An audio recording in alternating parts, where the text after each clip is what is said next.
The size difference is staggering.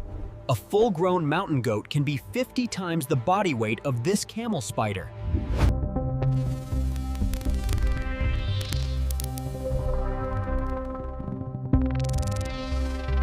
What is that thing? Don't move. Is it real?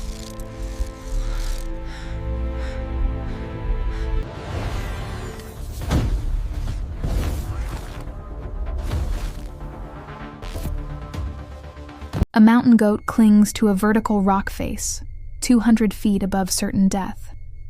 What you're about to see doesn't exist. Not yet. But hunting from above, silent, patient, and absolutely merciless, could be one of nature's most terrifying predators. Every biological detail in the next 13 minutes is based on real spiders, real abilities, real venom, real hunting strategies. We just combine them into one nightmare. If you make it to number 1, you're in the top 5% of viewers. Hit subscribe, because reality is about to meet horror. Here's what most people don't know about the spiders that actually exist. Fact 1. There are spiders that hunt prey over 50 times their body weight. The Goliath Birdeater takes down rodents, birds, even small snakes. But what if evolution pushed further? What if a spider developed the size, the venom specialization, and the intelligence to hunt something even bigger? Fact 2. Real spiders, like the Huntsman, actively hunt on vertical surfaces. No webs. Pure predation. They've conquered physics in ways that shouldn't be possible. Fact 3. Spiders like Portia have demonstrated planning, strategy, and problem-solving that rivals some mammals. So we asked a simple question. What would happen if nature combined all these abilities into one predator? What you're about to see is that answer. A speculative exploration, a biological thought experiment, the Cliff Hunter.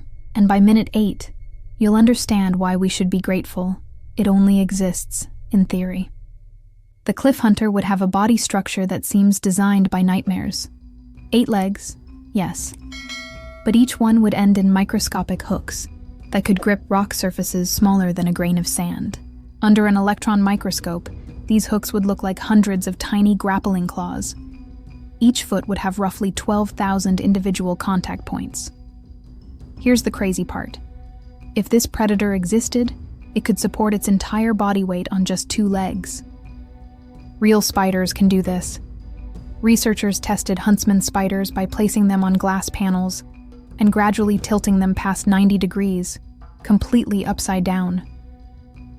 The spiders didn't fall. They walked casually across the underside of the glass like gravity was just a suggestion. Quick story. When I was researching this, I watched footage of a Huntsman spider crossing a completely smooth boulder during a rainstorm. The surface was slick with water, wind gusting at 40 miles per hour. The spider didn't even slow down. I had to replay it 3 times because it looked fake. Okay, back to the anatomy. Now here's where biological speculation gets terrifying. Real spider venom is incredibly specialized. The Brazilian wandering spider has venom that targets primates specifically. Snake venom has evolved to target specific prey. Some paralyze birds, others target mammals. So what if, through millions of years of evolution on isolated mountain peaks, a spider developed venom specifically for ungulates? Hoofed mammals, goats, sheep, mountain animals. The venom would attack the neuromuscular junction, severing the connection between brain and muscle in under 40 seconds. The prey would stay fully conscious. They can see, hear, feel everything. They just can't move, can't escape, can't even cry out. Now imagine being a mountain goat on a cliff face when that happens. This is the cliff hunter's theoretical advantage. Most spiders are ambush predators. They hide, wait, strike. But what if a spider evolved as a stalker? Real spiders, like certain jumping spider species, track their prey for extended periods, learning movement patterns, identifying weakness, waiting for the perfect moment. In our hypothetical scenario, the cliff hunter would take this to an extreme. Days of observation, constant repositioning, always staying just out of sight, always positioning itself above the target. Here's how the strategy would break down. Phase 1. The survey. The predator would identify prey from a distance, often 50 to 70 feet away. Real jumping spiders have vision comparable to hawks. They can see individual hairs on prey from incredible distances. Phase 2. The climb. The spider would position itself directly above the prey. Not beside, not below, above. This is critical because of what comes next. Phase 3. The drop. This is where it gets insane. The spider wouldn't jump. It wouldn't crawl down. It would free fall. Think about this for a second. A spider intentionally dropping itself off a cliff, falling through open air, with nothing but timing and precision to prevent its own death. Evolution has created real spiders that willingly play with gravity. The spider would produce a silk dragline as it falls, like a bungee cord, and could adjust the length mid-drop by controlling silk production from its spinnerets. Could you calculate a ballistic trajectory while falling backward off a mountain? Because that's what this hypothetical predator would do every single hunt. The spider lands on the goat's back, specifically targeting the area between the shoulder blades where the goat can't reach. Bite delivered. Venom injected. 40 seconds until paralysis. Remember when I said you'd see the technique that makes your skin crawl? Here it is. Once the goat is paralyzed, in this scenario, the spider wouldn't start feeding immediately. It would do something that researchers theorize demonstrates true intelligence. It waits. For 15 to 20 minutes, the spider would just sit there on the paralyzed goat, not moving, not feeding. Why? The spider would be waiting for the goat to lose its footing. See, on a cliff face, a paralyzed goat doesn't just stand there. Its muscles go limp, its legs buckle, and gravity does the rest. The goat falls, and the spider rides it down. During the fall, sometimes a drop of 50, 80, even 100 feet, the spider would anchor itself to the goat with silk. It's strapping itself to a falling body. I need to pause for a moment because this is important. This hypothetical spider would have evolved a hunting strategy that intentionally involves falling off a cliff with its prey. That's not just predation. That's calculated risk at a level we rarely see in nature. When the goat impacts the rocks below, the spider would survive the crash by using the goat's body as a cushion. Now the spider has a fresh kill at the base of the cliff, away from other predators, in a position where it can feed undisturbed for days. But here's what nobody talks about. What happens when there's no cliff? This is the scenario I mentioned at the beginning. The impossible hunt we're imagining. Picture this. A wildlife biologist, let's call him Dr. Sokolov, is documenting golden eagle nesting sites in a remote mountain range in September 2023. He has his camera trained on a rocky outcrop about 300 meters away. A mountain goat appears, navigating a nearly vertical section of cliff. Then something drops from above. In this hypothetical scenario, what he thinks is a bird turns out to be something else entirely. He thought it was a bird at first, maybe a falcon or hawk. But when he zoomed in, he saw 8 legs, a body the size of a dinner plate, and it was falling in a controlled descent, silk streaming behind it. The spider landed on the goat.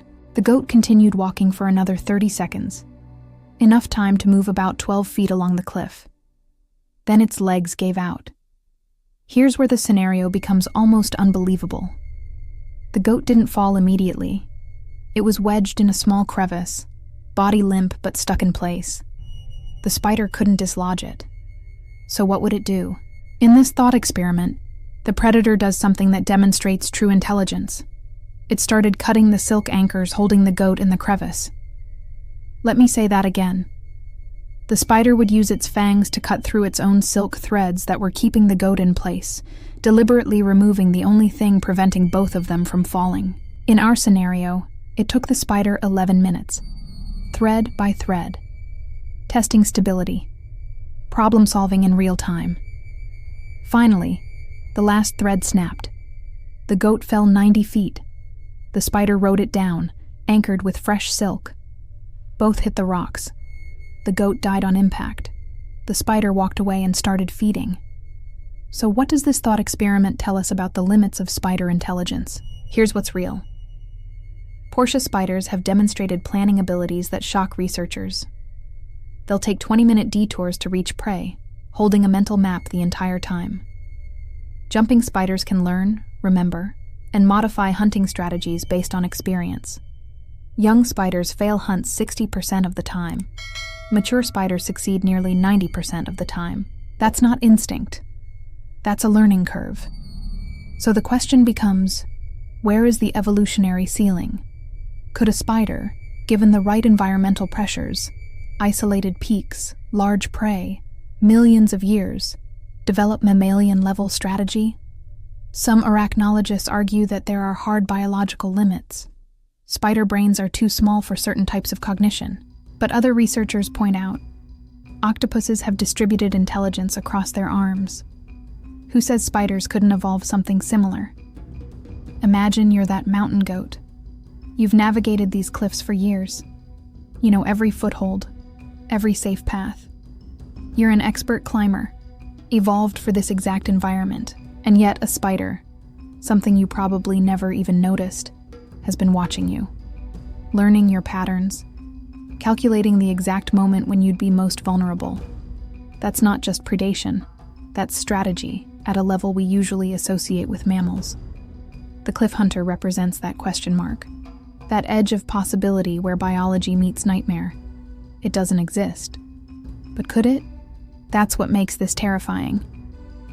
The cliff hunter represents something we're only beginning to understand, that intelligence exists on spectrums we haven't fully mapped. These hypothetical spiders wouldn't have large brains. They wouldn't have social structures. They wouldn't use tools in the traditional sense. But they would solve problems.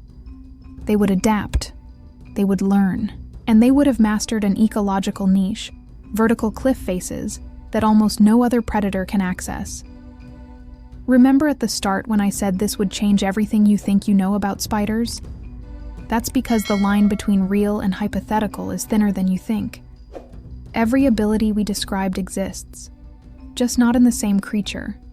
Yet, if this thought experiment changed how you see spiders, or made you never want to go rock climbing again, hit that subscribe button. Because next week we're covering the real underwater spider that builds air bubbles to hunt fish. Yes, you heard that right. A spider that hunts underwater. And that one's actually real. Comment below. If the cliff hunter existed, would it be the most terrifying predator on Earth? I'm genuinely curious. And click that video on your screen for the full breakdown of the world's most venomous spiders. Number 3 will surprise you. The natural world is full of predators we've barely begun to understand. And sometimes the smallest ones are the most terrifying. What if,